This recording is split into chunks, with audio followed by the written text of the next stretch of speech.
BCom first semester के student मेरी बात को ध्यान से सुनिए। देखिए, आपका जो एग्ज़ाम है वह 25 मार्च से प्रस्तावित है। मतलब आपका एग्ज़ाम 25 मार्च से शुरू होने वाला है। टाइम टेबल अभी आया नहीं है, हो सकता है कि अगले वीक में या 4-5 दिन के अंदर आपका टाइम टेबल एग्ज़ाम का आ जाए। तो आपको टोटल पेपर 6 देने हैं और सबका प्रिपरेशन आपको अच्छे ढंग से करना है, क्योंकि सभी में क्वालिफाई करना मैंडेटरी है, अनिवार्य। ऐसा नहीं कि किसी में फेल हो जाएंगे तो फिर आप आगे चले जाएंगे, पास हो जाएंगे, ऐसा कुछ नहीं है। आपको एग्ज़ाम देने हैं तो बढ़िया से अच्छे से प्रिपरेशन करके दीजिए, जिसमें से स्टैटिक्स है, ऑर्गेनाइजेशन है, कम्युनिकेशन है। 3 तो आपके कंपलसरी है ही, एक माइनर है। माइनर में कुछ लोग हिंदी लिए हैं, इंग्लिश लिए हैं, कुछ अदर सब्जेक्ट लिए हैं, तो अपना उसके हिसाब से प्रिपरेशन कर लेंगे। इसके साथ साथ कॉलेज में food and nutrition and hygiene का क्लास चल रहा है, और लड़कियों के लिए जो 6वां पेपर है टेलरिंग, और लड़कों के लिए जो है 6वां पेपर वो है योगा। यह कॉलेज ने डिसीजन लिया है, तो इसका सिलेबस प्रिपरेशन कैसे होगा कैसे नहीं होगा ये आपको बताया जाएगा, क्योंकि समय कम है और इसका प्रिपरेशन भी करना ज़रूरी है। सिलेबस वगैरह क्या पढ़ना क्या लिखना, ये सब समस्याएं आपके सामने आ रही हैं।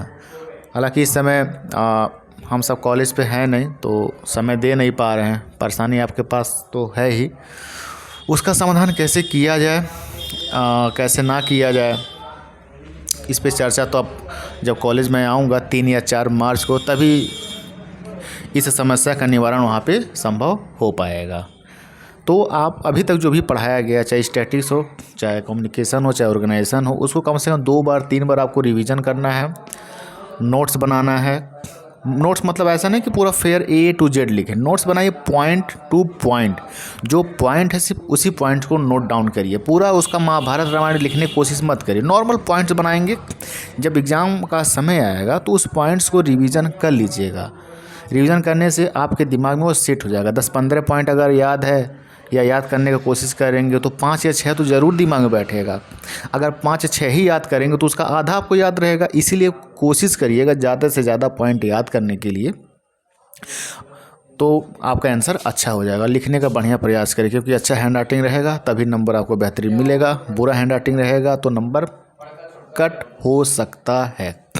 अच्छे लिखावट का असर अच्छा ही पड़ता है। तो ये सब बातें हैं जो मुझे आपसे कहनी है।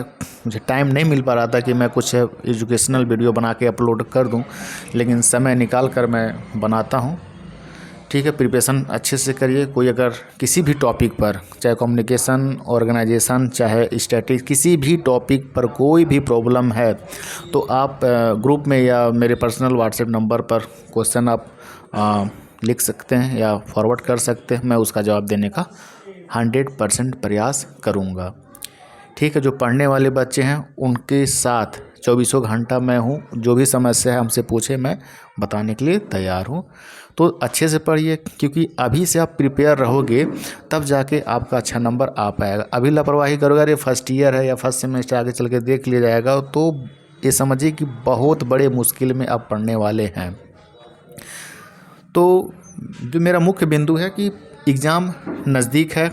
आज आपका 19 या 20 तारीख हो ही गया है, और 10 दिन इसमें है और 25 उसमें। टोटल मोटा मोटी एटलीस्ट 1 महीना और है, और टोटल आपको 6 पेपर देना है। तो उसके हिसाब से आप डिवाइड कर लीजिए कितना दिन बचा है एक पेपर में, और उसके लिए प्रिपरेशन कर लीजिए। अभी भी समय है, अभी रिवीजन करने का समय है। 2 बार 3 बार 4 बार रिवीजन करिए, क्योंकि वो कहते हैं ना, प्रैक्टिस मेक परफेक्ट। जितना प्रैक्टिस करेंगे उतना ही परफेक्ट होते चले जाएंगे। प्रैक्टिस नहीं करेंगे तो फिर बहुत बड़ी मुसीबत में पड़ने वाले हैं। तो घुमा फिरा के यही सब बात आपसे कहने जा रहा था। तो आप एग्ज़ाम के लिए प्रिपेयर हो जाओ अच्छे से। ठीक है, बेस्ट ऑफ लक।